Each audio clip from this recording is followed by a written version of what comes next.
A werewolf shifter romance written by Katherine Stewart. Prologue. The moon, a silver coin tossed into an ocean of ink-dark sky, witnessed it all. Still, the forest, for it was a forest then, not a forgotten courtyard choked by a hungry city, held its breath. Roots, ancient and gnarled, drank deep from a hidden wellspring, a place where the earth's own heartbeat pulsed, thrummed, and sang a silent, potent song. This was a place of power, a place of wild, untamed magic. And then a bargain was struck, or perhaps a desperate plea was answered.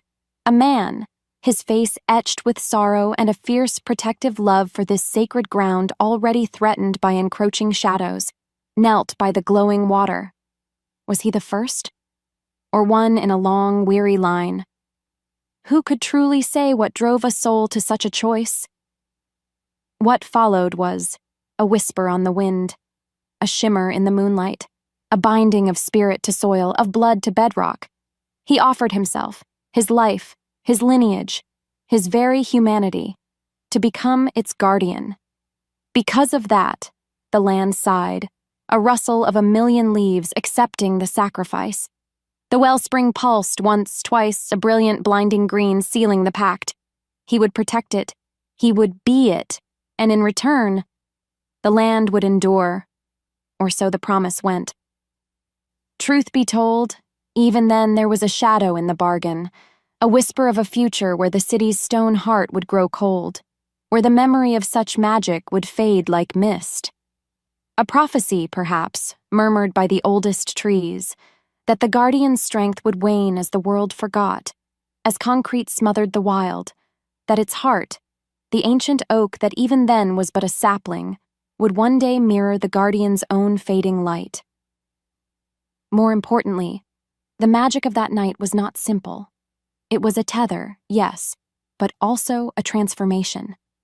The man would walk in two worlds, between the shadow of the wolf and the fading light of his own soul, his senses forever sharpened to the land's joys, its pains.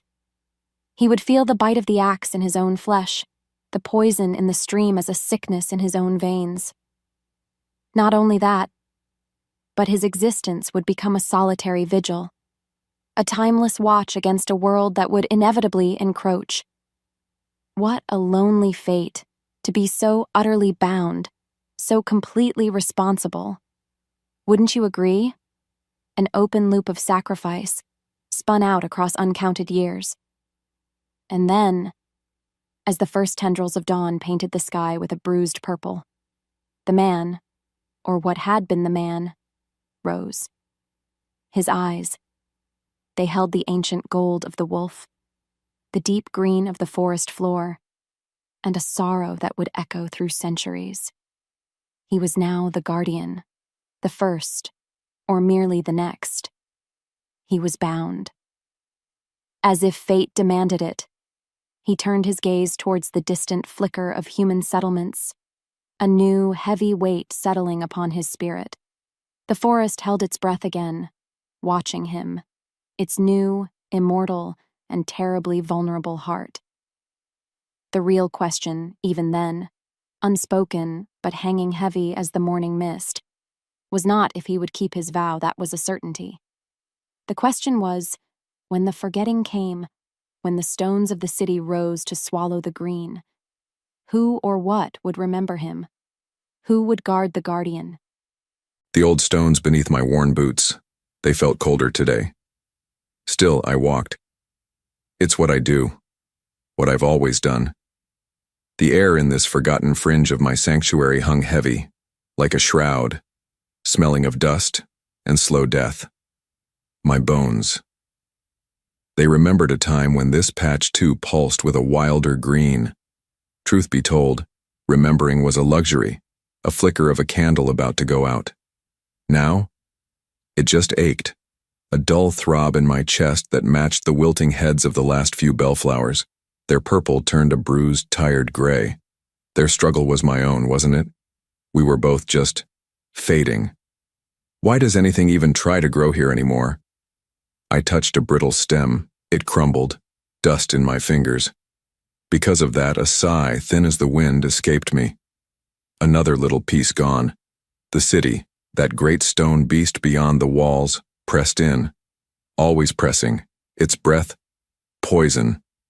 More importantly, I felt the weakness in the soil travel up, right through the soles of my feet, a chill that settled deep. Each dying root, each withered leaf, was a whisper of my own unraveling. How long had it been since I'd felt the full surge of the moon without this tremor of decay accompanying it? Centuries, and maybe. Time was a river, and I, a stone in its bed, worn smooth, almost gone. Maybe it was fate. This slow disappearing act. My goal? There wasn't one. Not anymore. Just to be here. To watch the last light fade from this small, forgotten world I was chained to. Deep down, I knew the truth. The land was dying, and I, its unwilling guardian, was dying with it. And then, a scent. It cut through the stale air, sharp and clean and so alive. It wasn't of the bloom, not of the deep, secret heart I still desperately protected. This was new. It was human. My head snapped up, my nostrils flared, the man giving way to the wolf for a stark, powerful moment, ancient instincts stirring. It was coming from deeper inside, from the courtyard by the old theater. An intruder. Before I could move, a faint flicker of something else. Something floral, yes, but also something uniquely, troublingly her. Not just any human. Her. Again. The one who had dared to touch this dying place with gentle hands.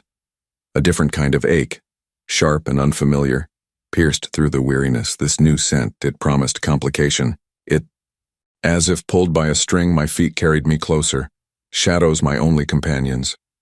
The old theater walls, my crumbling skin, they knew how to hide me well. From there I watched her. The woman. Her name. I didn't know it, didn't want to. Still, she was there, in the heart of what I had left, kneeling in the earth like she belonged. Her hands, surprisingly strong for their slenderness, moved with a reverence that pricked at something ancient, forgotten, within me. She wasn't plundering. She was tending, nurturing. As if the world narrowed to just this sun-dappled space, I saw her coax a wilting rose back towards the light, her touch impossibly gentle. So warm. It was a sight so alien to my recent existence, it felt like a dream, a dangerous dream. More importantly, her scent was stronger here, a complex tapestry of rich soil, crushed green leaves, and something uniquely her. A faint, clean aroma like fresh rain on warm stone. It was unsettling, not threatening, not entirely. But it woke things in me. Sharpened senses I usually kept blunted, because the city's stench was a constant assault. Because of that, my head ached with the new clarity. I wanted her gone, and yet, I watched. She moved with a quiet grace, her brow furrowed in concentration, a small humming sound sometimes escaping her lips. It wasn't a song, not quite, more like a bee, content in its work. What does she think she's doing here? Doesn't she feel the sickness of this place, the despair? And then, her fingers brushed against something hidden in a crevice of the old stone bench, the one where I sometimes sat when the moon was new and the pain in my bones eased just a little. My breath caught. The small wooden bird. My bird. Carved in a different lifetime. For a different reason. A sliver of a man I barely remembered. She didn't know what scared her more. Or rather, what startled me more. Her finding it, or the unexpected sharp pang in my chest as she lifted it, her expression softening into a gentle wonder. It was an old ache, suddenly new. Her fingers traced the worn wood, and for a moment, just a moment, I felt the phantom sensation of the carving knife in my own hand, the scrape of wood, the scent of cedar. Deep down, I knew the truth. This woman was a disturbance, a crack in the desolate order of my fading world. And a tiny, treacherous part of me. It didn't want her to leave. Not yet. Moments later, or perhaps days, time bled together in my shadowed existence. She was back. Again and again. She brought water in battered cans, coaxed seedlings from the tired earth, her presence a persistent quiet hum against the city's distant roar. Truth be told, I found myself anticipating her arrival, the shift in the air, the unique signature of her scent. It was a weakness, this awareness, a vulnerability I couldn't afford. I told myself it was merely vigilance. Why does she keep coming back? What does she want from this dying placement from me? And then, the small desecration happened. Children, I think. Careless feet, chasing some fleeting game, trampling a patch of her brightest blooms, the ones that blazed like defiant little suns near the fountain that hadn't flowed in a century. To make things worse, from my vantage point high in the theater's crumbling gallery, I saw her discover it. I saw her shoulders slump, the way she knelt, her fingers touching the broken stems as if they were fractured bones. Her distress was a palpable thing, a wave of sorrow that washed across the courtyard and pricked at my own ancient, weary grief. It was absurd. A few flowers. The bloom was dying on a grander scale. A slow rot from within. A sickness I felt in every breath. Yet, her pain over this small, foolish damage was so raw, so real. What followed was her meticulous, almost mournful repair. She gathered the bruised petals, straightened bent stalks, her movements tender, sorrowful. It wasn't just about tidiness. It was a ritual, a refusal to let even small beauties be carelessly extinguished. Because of that, a strange conflict stirred within me. Her grief was a mirror to my own, but purer, less complicated by centuries of resignation. She didn't know what scared her more, or rather what unsettled me more, her vulnerability, or the unwelcome echo of empathy it struck in my own desolate heart. This human with her pointless, beautiful efforts, she was becoming a problem my solitude couldn't easily solve. An old instinct, the urge to shield, to protect something precious from the trampling feet of the world, flexed its ancient muscles. Growl. A low sound rumbled deep in my chest, startling even me. It was a dangerous feeling. A very dangerous feeling. The air still hummed, with that growl. It wasn't just a sound. It felt like the old stones of the theater had vibrated with it. Like the very roots of my precious bloom had shuddered. My heart. It was a wild bird trapped in my ribs. Still, I knelt there. Amidst the ruin of my flowers, the ones I'd coaxed from the city's grudging soil, the ones that reminded me of my brother, of simpler, brighter days. The scent of crushed petals and damp earth, usually a comfort, now felt thick with a new kind of tension. Who was he? And what was that sound? The man, if he was just a man, had been a ghost, a whisper. But then, he'd stepped out, real, solid, and his eyes, they held a storm of something ancient, something that understood loss. Moments later, or maybe it was an eternity, he was actually helping. His large hands, surprisingly gentle for a man so intense, were clearing the debris. He didn't say much, just moved with a grim purpose that oddly mirrored my own shock and rising anger. My anger wasn't just at the kids who'd trampled the flowers before. This was different. This was hateful. That ugly scrawl on the wall, "Get out!" It felt like a personal attack, a violation of the only place I truly felt at peace. Truth be told, his silent presence, his shared labor, it was a strange comfort. Even though every instinct screamed at me to be wary, he was a stranger, a shadow from the city's forgotten corners. Yet, watching him, the set of his jaw, the way his gaze swept the courtyard like a guardian, I felt a tiny, treacherous seed of trust begin to sprout. Maybe it was just the shared grief, or maybe it was something else. And then, I saw it! A deep, angry gash on his forearm, fresh and bleeding sluggishly through a tear in his worn shirt. It looked bad. Really bad. Like something had clawed him. Before I could move, or rather, before I could second-guess myself, my own instincts took over. "That looks bad," I heard myself say, my voice a little shaky. My first aid kit, always in my gardening bag, felt heavy with sudden purpose. My goal? To help. To fix. It's what I did with plants, wasn't it? This was just a much more complicated kind of wound. His eyes, the color of old gold in the dimming light, flickered towards me. Unreadable. For a heartbeat, I thought he'd refuse. Vanish back into the shadows he seemed so comfortable in. But then, he just nodded. Slowly.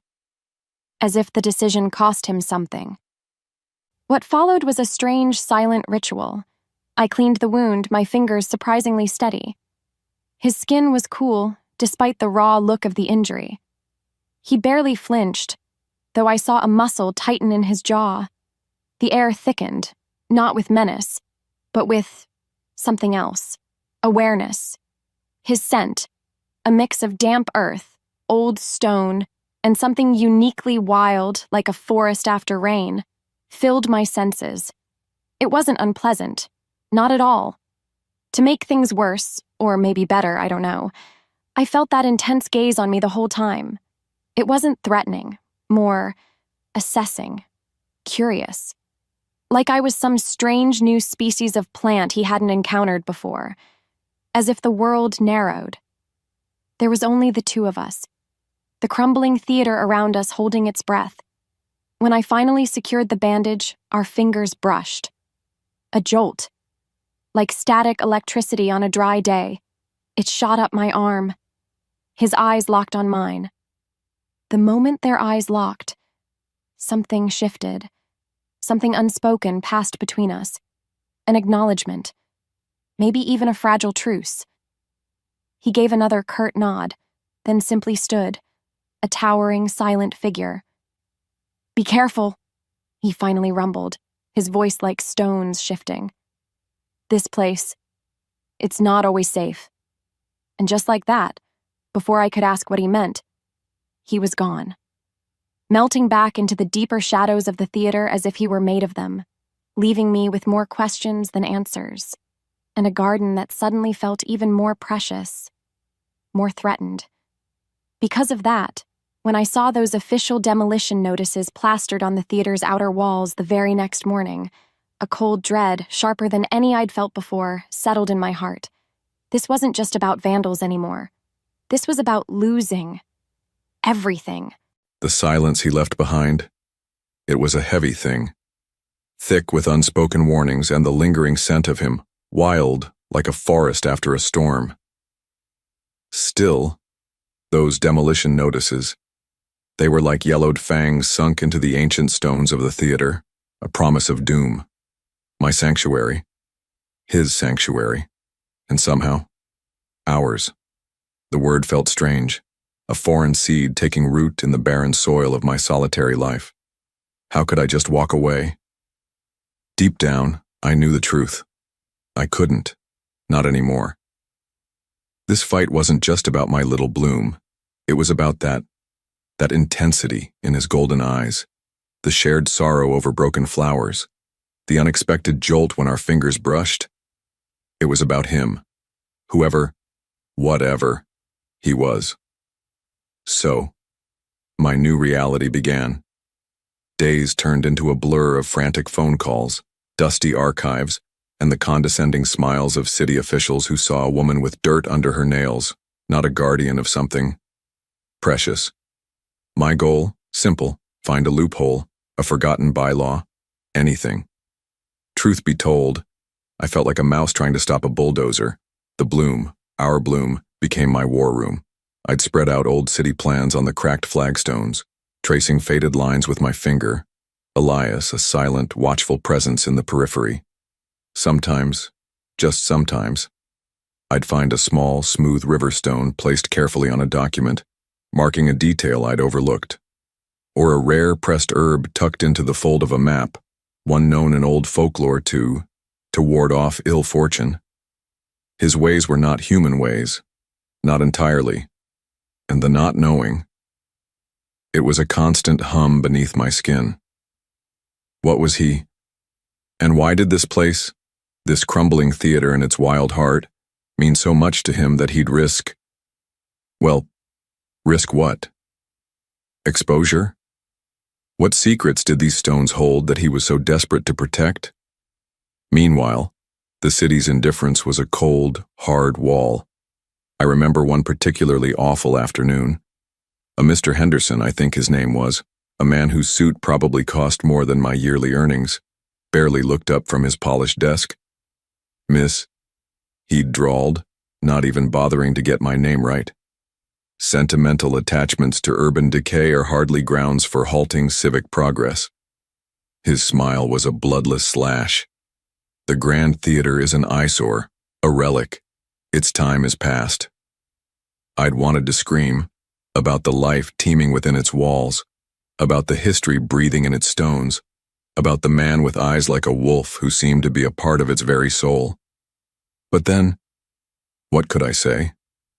That a ghost tended the roses with me? Instead, I just clutched my worn folder of petitions and research, feeling smaller, more insignificant than ever. The defeat, it was a bitter taste in my mouth. That night, I worked late in the bloom, my frustration a coiled serpent in my chest. The city lights painted the sky a lurid orange beyond the high courtyard walls, a constant reminder of the world that wanted to swallow this place whole. Without warning, a scuffling sound from the alley beyond the north wall. My breath caught. Vandals again? Or something worse? Before I could move, a figure shambled through a gap in the crumbling brickwork. Not kids this time. A man. Gaunt and desperate-looking, his eyes darting around like a cornered rat. An addict, maybe, looking for something to steal, something to sell. My heart hammered. I was alone. Or was I? And then, from the deepest shadows of the theater's archway, a sound ripped through the night. Not a human sound. A low, guttural growl that vibrated in my bones, so deep it felt like the earth itself was protesting. Growl. It was primal, terrifying. The air crackled.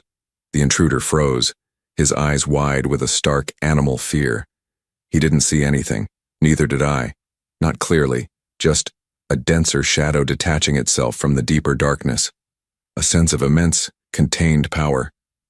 The addict stumbled backward, whimpering, then turned and fled as if the hounds of hell were at his heels.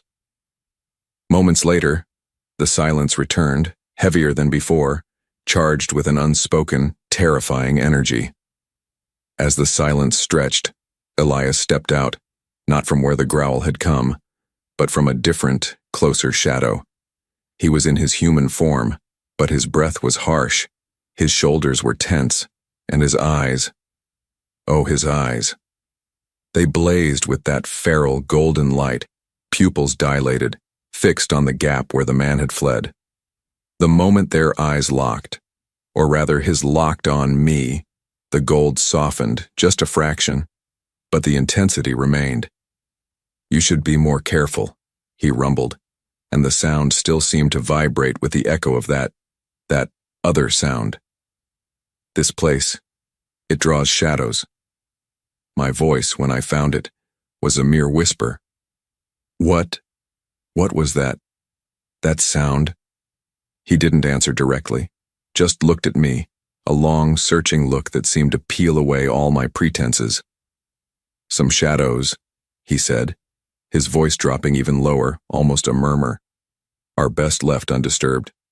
And just like that, he was gone again, leaving me with the scent of ozone and wild musk, and the chilling certainty that my silent guardian was far more than just a man. The stakes weren't just about saving a garden anymore, were they? Deep down I knew the truth. They were about him too, and the not knowing what he truly was. That was the most terrifying thing of all. Come morning, Men in hard hats arrived, surveyors. Their bright vests were an affront to the bloom's muted tones. They unrolled blueprints, their voices loud, uncaring. And with them was another man, older, dressed in a tailored suit that seemed out of place amidst the decay. He wasn't a workman. He had an air of ownership, or at least intent. His eyes, sharp and gray like a winter sky, scanned the courtyard with a keen, almost predatory interest. This, I would soon learn, was Mr. Alistair Finch. As if summoned by their intrusion, I felt Elias's presence, even though I couldn't see him. It was a prickle on my skin, a sudden drop in temperature, the air growing heavy, like before a thunderstorm. The ancient oak at the heart of the bloom, the one that always seemed to resonate with Elias's moods, rustled its leaves, though there was no wind. In fact, when the surveyors approached the oak, their fancy electronic measuring devices began to beep erratically. Static crackled from their radios. One of the younger men swore, fiddling with his tablet. "What in the blazes? Everything's going haywire here, boss." Finch just watched, a strange, thin smile playing on his lips. He looked directly at the spot where I often felt Elias's presence strongest, in the deep shadows of the proscenium arch. With every heartbeat, I felt a rising dread.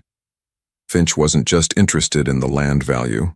He was interested in something else, something hidden, something perhaps that only Elias and the whispering stones of the Grand Theater truly understood. The core emotional question echoed louder now. Could any of this, the bloom, Elias, our fragile unspoken connection, possibly survive what was coming? That glint in Mr. Finch's eyes. It wasn't just about property values. It was something else. Something that made the fine hairs on my arms stand up. He knew more, or suspected more. And then, just like that, the pressure cooker got turned up high. My attempts to get a temporary injunction based on historical significance for the Grand Theater swatted away like a fly. Finch's company, Urban Prime Developments, had lawyers, sharks in $1,000 suits, who just smiled and produced permits that seemed to override everything. My little folder of research felt like a child's crayon drawing against a legal battering ram. Truth be told, despair started to creep in, cold and insidious, wrapping around my heart. How could I fight this? How could I, a woman who talked to flowers, stand against a corporate giant? Meanwhile, Elias, he grew more restless, more spectral. I'd catch glimpses of him, a shadow deeper than the others, his human form seeming less substantial, his golden eyes burning with a desperate light. The ancient oak, our bloom's heart, shed another perfectly healthy branch one windless afternoon. Crack, like a bone snapping. And then I saw Elias stumble, his hand flying to his chest, a strangled sound escaping him. The connection was so clear, so terrifyingly, beautifully, tragically clear. He was this place. This place was him. My goal, which had been to save a garden, then a building, now sharpened into a single desperate point. I had to save Elias. But how? Deep down, I knew the truth. Conventional ways were failing. Utterly. One evening, while I was poring over some brittle, forgotten blueprints of the theater I'd found tucked away in a dusty archive, Elias had, in his own silent way, guided me there, a specific, lingering scent of old parchment, and that wild, forest-after-rain smell of his leading me to a hidden alcove. I noticed something. Faint markings. Not architectural. Symbols. Almost like the strange carvings on that little wooden bird I'd found.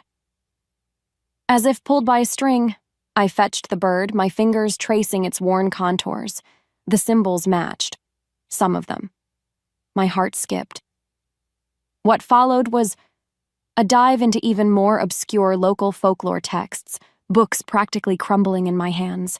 Stories of the city's founding, of the spirit of the land, of a guardian bound to protect a sacred wellspring hidden beneath the earth. Legends Finch was likely twisting for his own gain. The more I read, the more a wild, improbable idea began to take root. It wasn't just about the building's age. It was about something older, something elemental.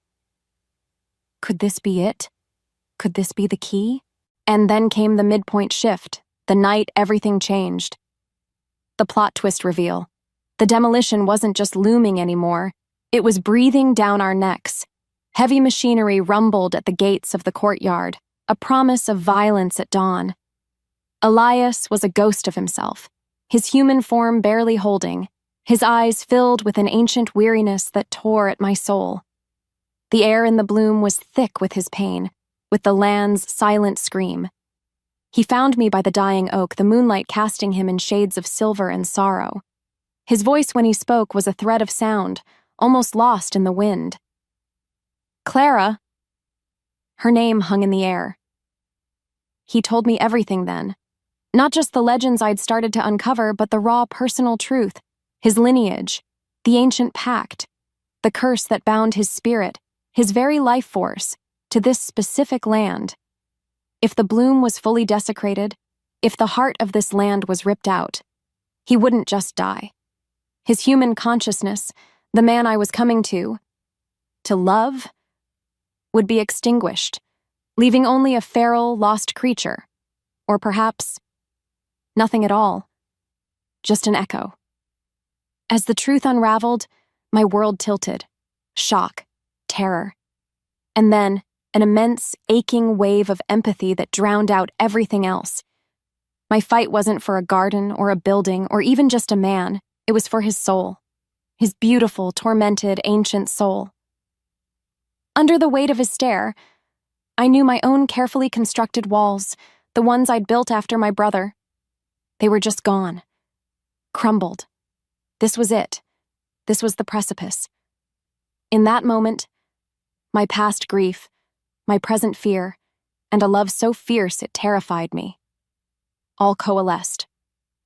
"We save it," I whispered, my voice trembling but fierce, reaching for his hand, his skin surprisingly cool, his grip startlingly strong even in his weakness. "We save you." The moment their eyes locked, or rather ours did, beneath the dying oak, I leaned in, and I kissed him. It wasn't a gentle kiss. It was desperate, defiant, a claiming of hope in the face of utter despair. It was the taste of old stone, of moonlight, of unshed tears, and the wild, untamed spirit of him. It was a promise. And just like that, everything changed. The stakes were no longer just high, they were absolute. My life, my heart, my future. It was all tied to this man, this werewolf, and this sacred dying patch of earth. Soon after, Finch, that vulture in a bespoke suit, escalated things. He wasn't just impatient, he was gleeful, like a child about to rip the wings off a butterfly. He brought in a new specialist, a woman with cold eyes and a disturbing air of clinical detachment, muttering about geothermic signatures and biomorphic resonance. They weren't just trying to clear land anymore, they were hunting something. What's worse?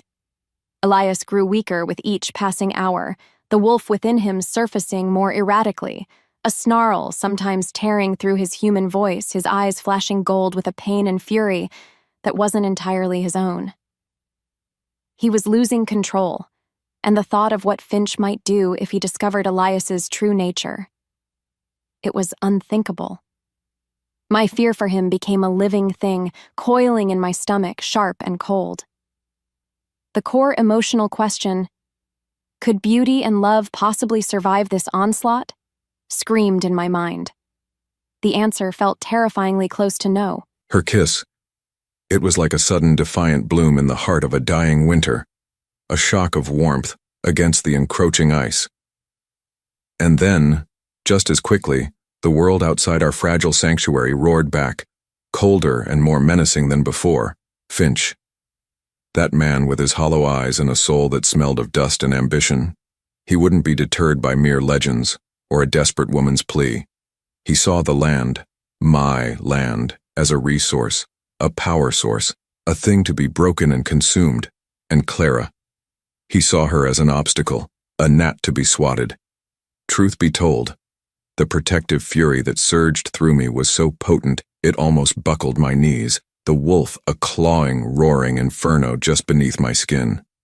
My goal, my only goal, became twofold: protect the bloom and protect her. The two had become indivisible, hadn't they? What followed was a blur of desperate days and watchful nights. Clara, bless her stubborn, courageous heart, threw herself into her research with a renewed ferocity.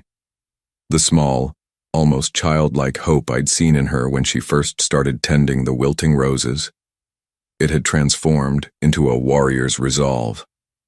She pored over the ancient texts I'd nudged her towards, her brow furrowed, her scent a mix of old parchment, her own unique essence, and the ever-present aroma of the bloom that clung to her like a second skin.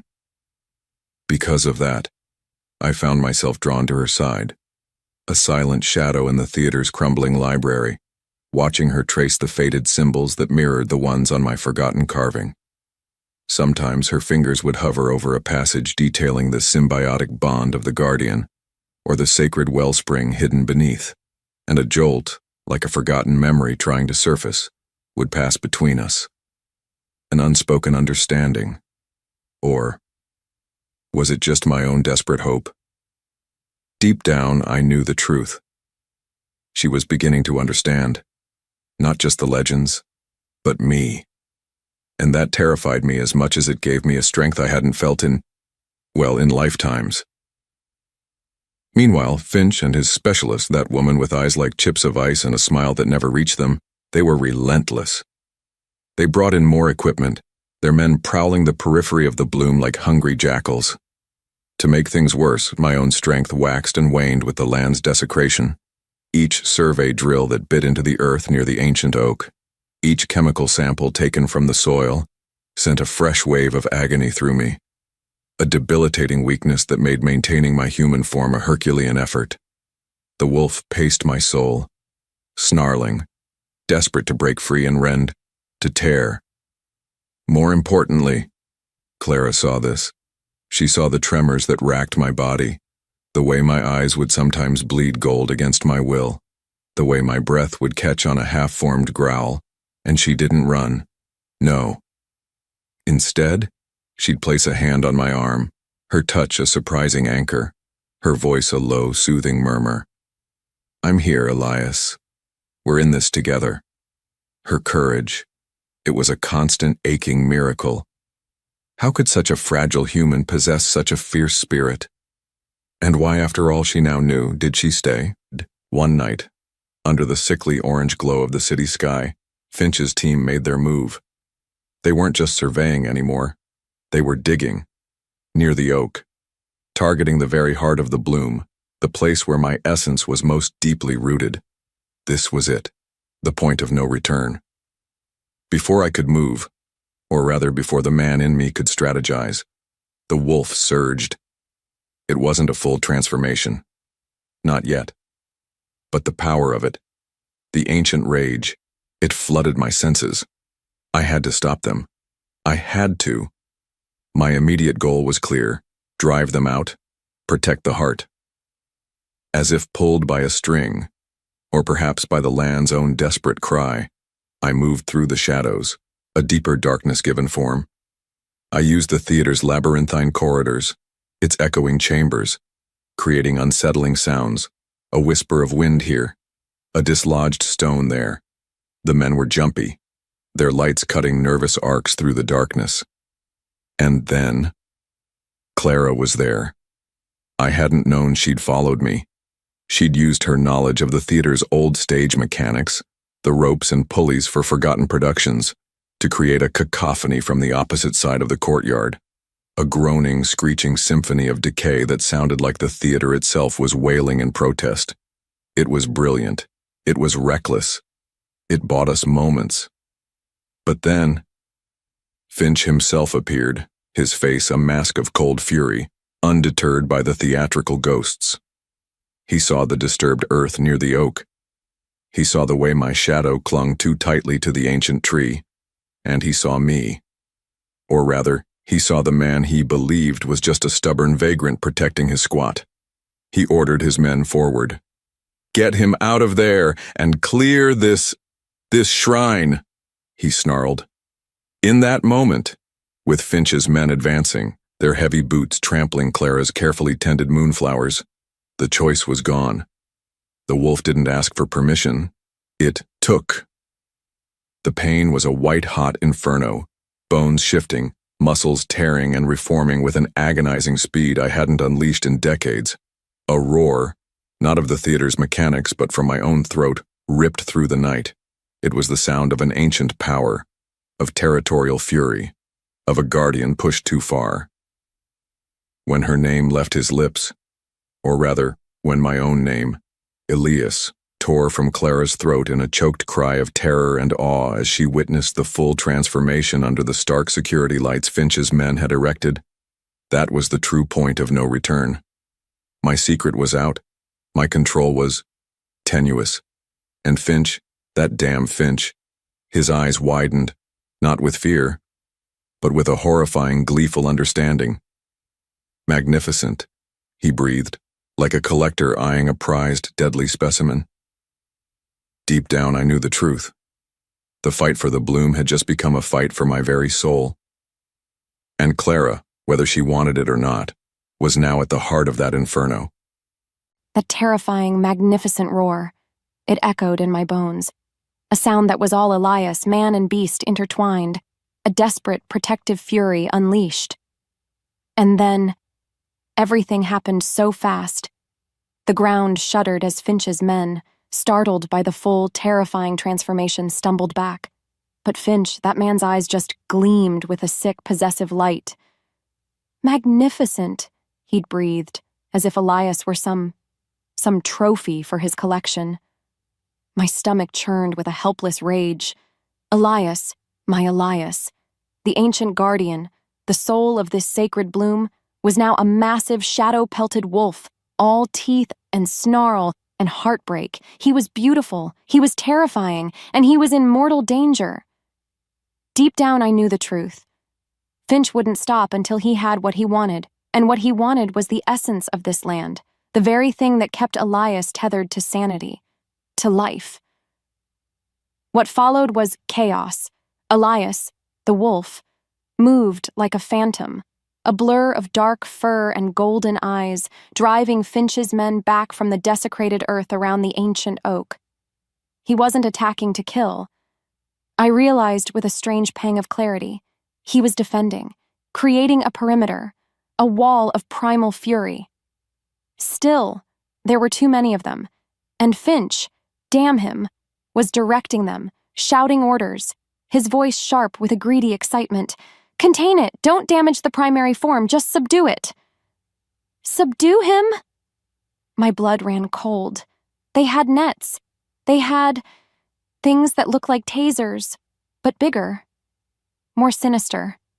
My immediate goal was clear. Sharp as broken glass, I had to help Elias, I had to stop Finch, but how? I was just Clara, a gardener. What could I do against this? Then, a sickening thud. One of Finch's men, bolder or stupider than the rest, had managed to land a glancing blow on Elias's flank with a heavy metal pole. Elias roared again, a sound of pure agony this time, and stumbled. Before I could move, Finch seized the opening. "Now!" he shrieked. "The transponders! Tag him!" My heart leaped into my throat. Transponders? Tag him like an animal? To make things worse, I saw the specialist woman aiming a strange, rifle-like device. Because of that, an idea, reckless and desperate, sparked in my mind. The theater, its old forgotten mechanisms. I'd explored those dusty wings with Elias, felt his silent approval as I'd marveled at the ingenuity of its creators. Maybe it held one last trick. Without thinking, driven by pure instinct and a love that felt as ancient as the stones around me, I scrambled towards the shadowed backstage area, Finch's triumphant cries and Elias's pained snarls echoing behind me.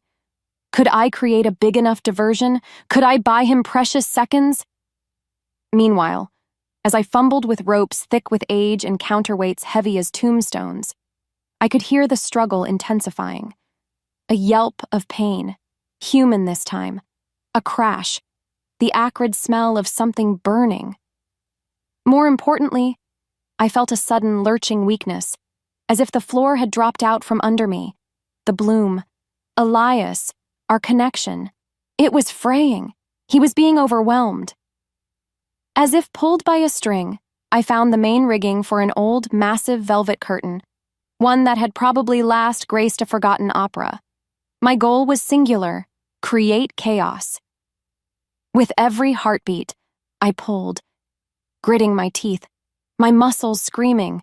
The ancient machinery groaned, resisted, then gave, and then, with a sound like a dying giant's sigh followed by a thunderous crash, the enormous curtain, heavy with decades of dust and decay, collapsed onto the stage, narrowly missing Finch and his specialist, engulfing them in a choking cloud of red velvet and ancient grime. For a precious moment, there was stunned silence.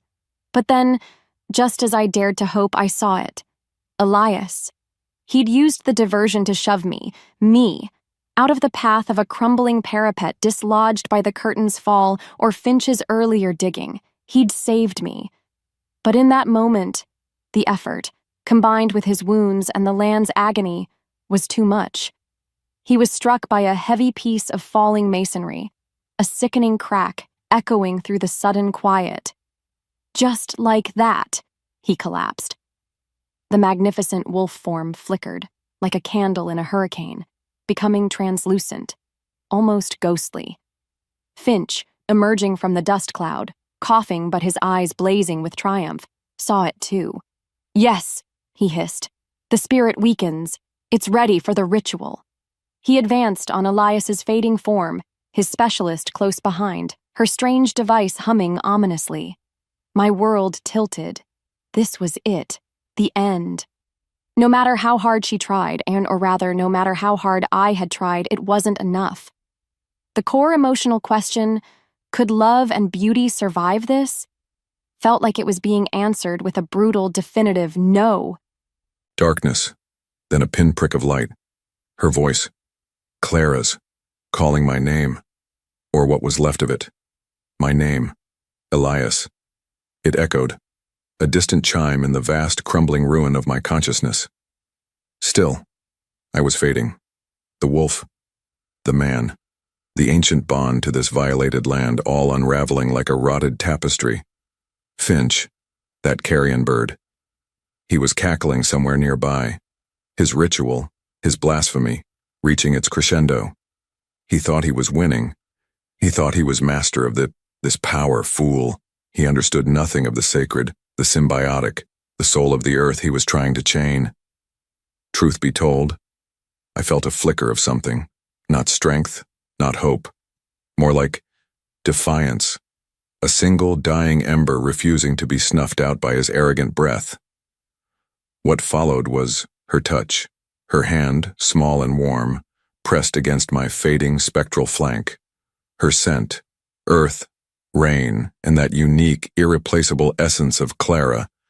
It was an anchor in the storm of my dissolution. And then, her words, a desperate, whispered litany. Not just my name, but names of plants from the bloom, memories of quiet moments we'd shared, fragments of the folklore I'd inadvertently led her to. She spoke of the guardian spirit, not as a thing to be captured, but as a life to be honored. She spoke of symbiosis, of the land needing not a master, but a partner. She didn't know what scared her more, or rather what fueled her more, her love for me, or her fury at Finch's desecration. But her voice, it was a lifeline. Each word, a thread, pulling me back from the abyss. Could it be? Could she truly understand? Meanwhile, the energy Finch was trying to siphon, to control, it felt wrong, corrupted. He was twisting the life force of the bloom into something unnatural. More importantly, I felt Clara's realization, a sudden sharp intake of her breath, a flash of insight that pulsed through our tenuous connection. The keystone, the founder's keystone, the legends I'd studied as a young man before this curse, before centuries of weary guardianship had dulled my own hope. The legends spoke of it not as a source of power to be taken, but as a point of reverence, an affirmation of the bond.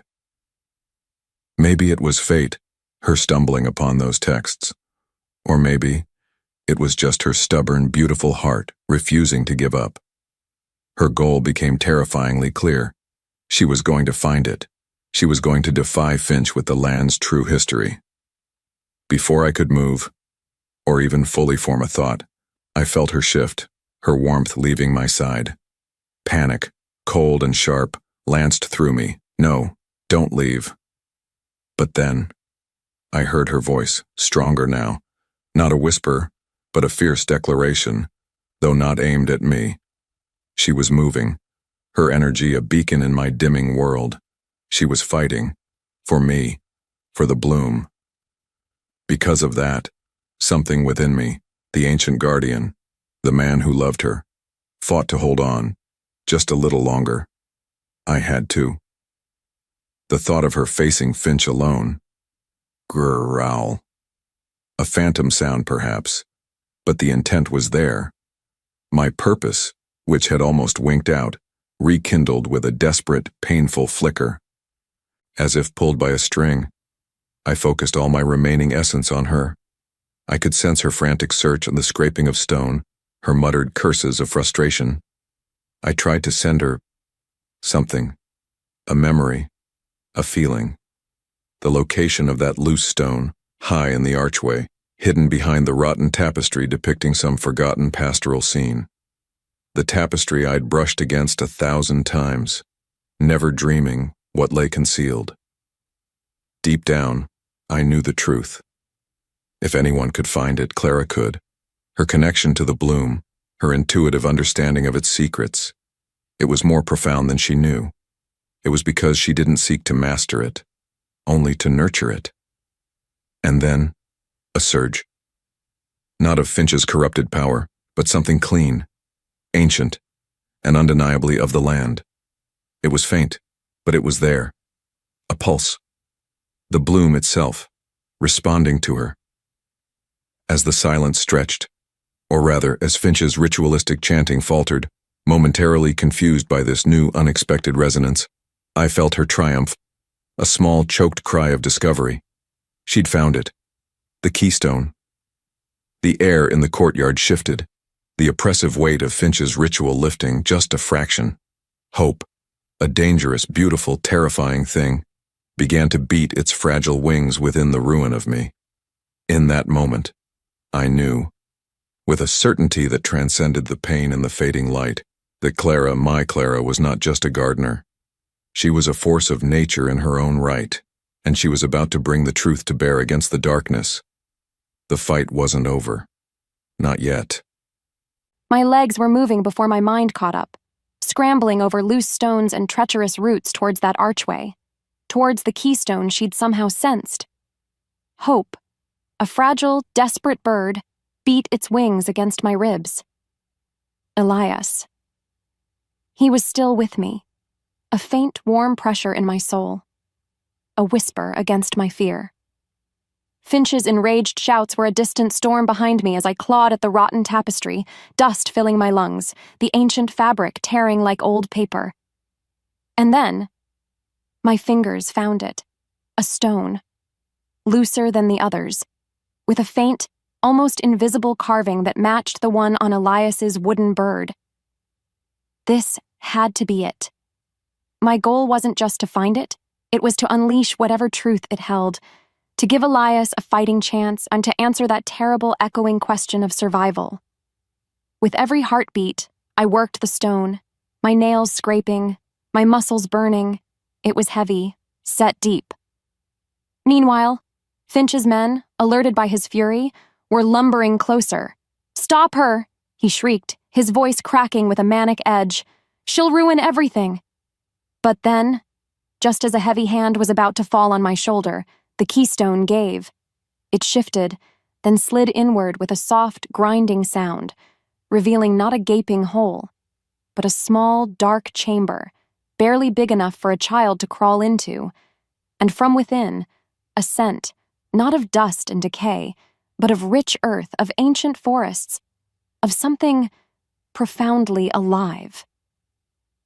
In that moment, a faint pulse of energy, clean and green like the first shoot of spring, washed over me, and I heard Elias sigh in my mind, a sound of relief so deep it was almost a sob. What followed was the arrival of the historians.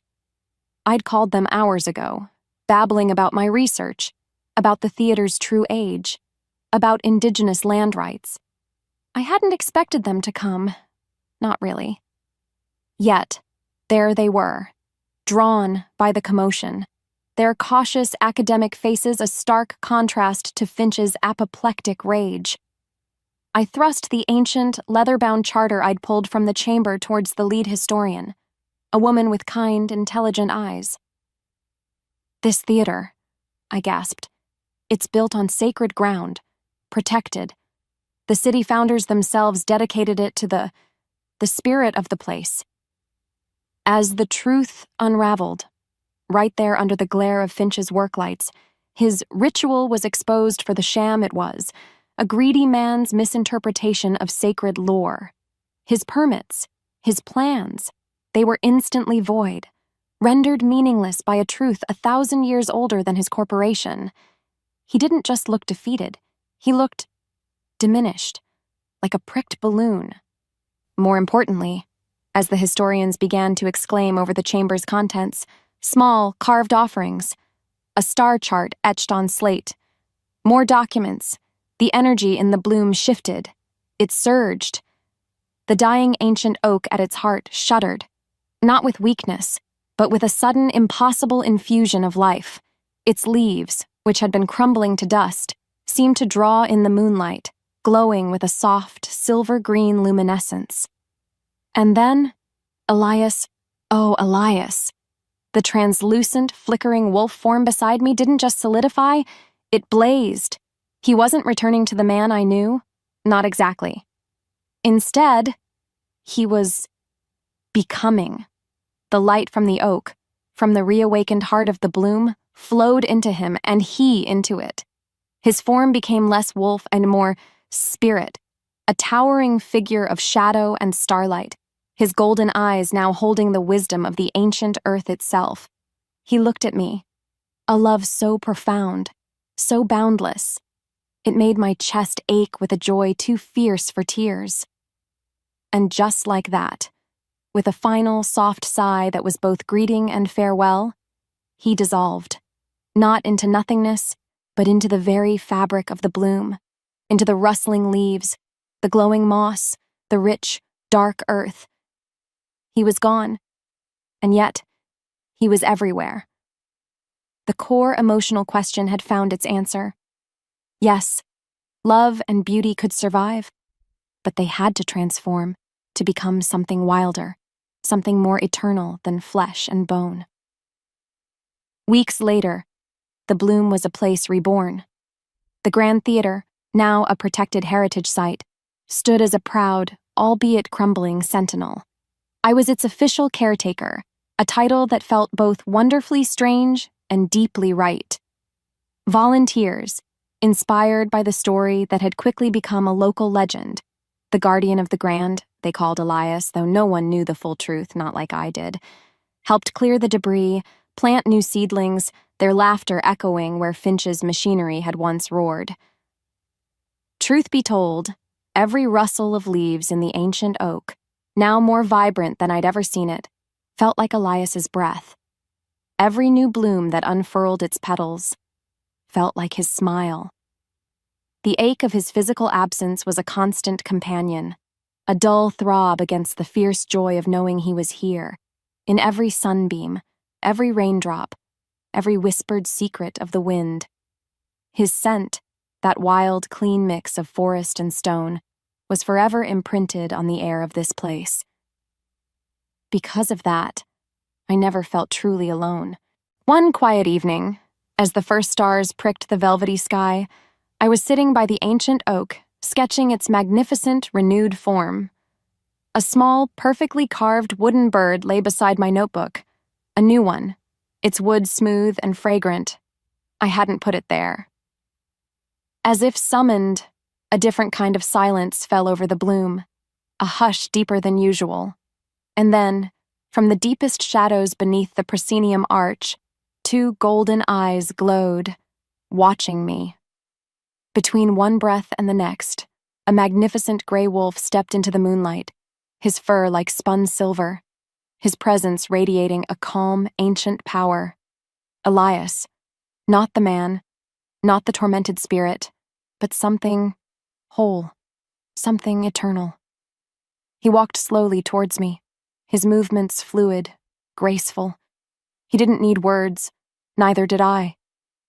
He lay down beside me, his great head resting gently on my lap, his deep, contented sigh vibrating through me. In the stillness that followed, I stroked his soft fur, my fingers tangling in the thick ruff around his neck. My world had tilted, shifted, and settled into a new, extraordinary equilibrium. This was our life now. A gardener and her wolf, a woman and the spirit of the ancient land, bound by a love that had defied destruction, a love that had found its own wild, beautiful way to bloom. Forever. Epilogue. Years had spun by, each one a petal unfurling in the heart of the bloom. Still, the city roared its indifferent song beyond our walls, but here, within this cherished sanctuary, a different rhythm pulsed, one of ancient peace, of wild, tenacious life, and of a love that defied every known law of man and nature. The Grand Theater, a proud, ivy-clad sentinel, now stood as a testament to what a little stubborn hope and a lot of impossible love could achieve. And I, Clara, I was its caretaker, its historian, its quiet devotee. Truth be told, my life was a strange and beautiful tapestry, woven from sunlight, shadow, rich earth, and the constant, comforting presence of Elias. What followed was a deepening of our communion, a language spoken not in words, but in the rustle of the ancient oak's leaves, in the sudden, inexplicable warmth of a sunbeam on my face on a cloudy day, in the way the night-blooming cereus would unfurl its luminous petals only when I lingered late, its intoxicating fragrance a familiar caress. He was the breath of the bloom, its soul, its silent, watchful guardian. More importantly, the land itself thrived under his ethereal stewardship and my devoted hands. Rare wildflowers, the kinds my brother had dreamed of, now carpeted hidden corners, their colors more vibrant, their scents more potent than any I'd known. It was as if Elias, freed from the torment of his fading human form, now poured all his ancient energy, all his deep love, into the very soil that sustained us both. Sometimes I'd even find a small, impossibly perfect, newly carved wooden bird resting on my workbench in the old potting shed, its lines so full of life they seemed to hum. How did he manage it? Was it a memory given form? A whisper of his old self reaching across the veil? These were questions for quiet nights, questions whose answers lay in the warmth that spread through my chest whenever I found one. Meanwhile, Mr. Finch, well, his grand ambitions had crumbled to dust, much like the rotten velvet of the old stage curtain. His urban prime developments had faced a maelstrom of legal battles and public disgrace once the truth of the Grand Theater's heritage, and his attempts to manipulate it, came to light. He was a footnote now, a cautionary tale whispered among city planners about the dangers of avarice and the underestimation of history. Because of that, the bloom was truly safe, a recognized haven, a place where researchers came to study its unique biome, where artists sought inspiration, and where weary city dwellers sometimes found a moment of unexpected peace through the wrought iron gates I now kept open on certain days. They never knew its deepest secret, of course, They never knew the true nature of its guardian. One crisp autumn evening, as the leaves of the ancient oak blazed gold and crimson, I sat on our bench, the one Elias had once used in his human solitude, now smooth and silvered with age. The air was cool, carrying the scent of wood smoke and decaying leaves, a beautiful, poignant perfume. And then, a familiar, comforting weight settled against my side. A magnificent gray wolf, his fur like spun moonlight, his golden eyes, holding an intelligence and a love that still, after all these years, made my heart skip a beat, rested his great head on my lap. Elias. His presence was solid, real, a warm, breathing miracle. I buried my fingers in the thick ruff around his neck, feeling the slow, steady beat of his heart beneath my palm. He wasn't the man I had first kissed under the shadow of demolition, not in form. Yet, he was more Elias than ever. He was the wild, the ancient, the true spirit of this place. And he was mine, as I was his. In the quiet that followed, broken only by the sigh of the wind through the branches, I thought of the core emotional question that had once haunted me. Can beauty and love truly take root and survive in a world that constantly seeks to pave over the sacred and the vulnerable? Deep down, I knew the truth now. And it was a resounding, joyful yes. It survived. It transformed. It became something stronger, wilder, more enduring than I could have ever imagined. Our love was the bloom itself, a testament to resilience, a defiant splash of magic in a world starved for it. As if fate demanded it, a single perfectly formed acorn dropped from the oak into my open hand. A promise of continuity, a symbol of life everlasting. Elias, the wolf, nudged my hand with his wet nose, his golden eyes luminous with a shared understanding that needed no words. Our sanctuary was safe. Our love was eternal. And life, in all its strange and wondrous forms, went on.